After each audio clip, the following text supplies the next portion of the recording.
আমি এর আগের টিউটোরিয়ালগুলোতে যে একটি দেখিয়েছি কিভাবে হলো অ্যাপ থেকে কোনো নতুন মেম্বার অ্যাড করব।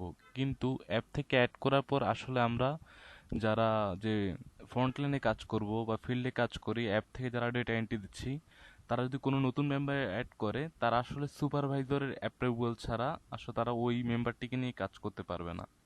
সো এটার জন্য আসলে যখন কোনো নতুন মেম্বার হবে, সেটা আসলে কোনো যারা ওয়েবের ইউজার আছেন, যারা মূলত সুপারভাইজার লেভেলে যারা আছেন, ইউএস অথবা উপজেলা ম্যানেজার অথবা মিল অফিসার যারা আছেন, তারা হলো অ্যাপ্রুভ করতে পারবেন ওই মেম্বারটিকে অ্যাপ্রুভ করার পর বেসিক্যালি হলো এরপর আমরা চাইলে ওই মেম্বারটিকে নিয়ে এনরোল করতে পারবো, গ্রুপ করতে পারবো, প্ল্যান করতে পারবো। তো এই অ্যাপ্রুভালের জন্য মূলত আপনাদের যে যারা সুপারভাইজার আছেন তাদের যে ইউজার আইডি আছে, ইউজার আইডি দিয়ে লগ ইন করবেন।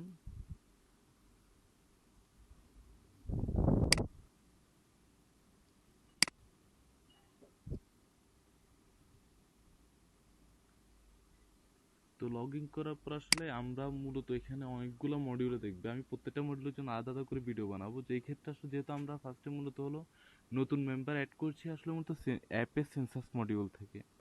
তো এই ক্ষেত্রে আমরা আসলে ওয়েবে লগ ইন করার পর সেন্সাস মডিউলে যাব।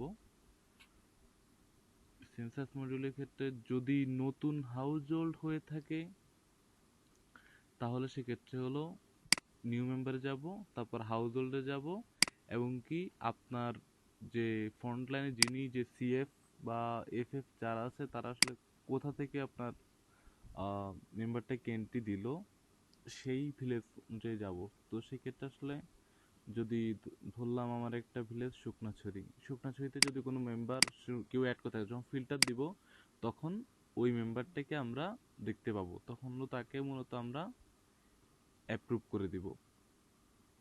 অ্যাপ্রুভ করে দিলেই তারপর থেকে এফএফ কাজ করবে। যেহেতু আমরা নতুন হাউস হোল্ড নিয়ে কাজ করবো না, আমরা মূলত নতুন মেম্বার নিয়ে কাজ করছি। ধরুন যদি নতুন কোন হাউস হোল্ডে নতুন মেম্বার অ্যাড হয়ে থাকে, সেক্ষেত্রে হলো এই যে হাউস হোল্ড মেম্বারে যাব, ক্লিক করে আগের মতোই হলো ওই যে যে কোনো একটা ভিলেজ ধরে সার্চ দিব, যে ভিলেজ থেকে আমার ফ্রন্ট লাইনের এন্ট্রি দেওয়া হয়েছে।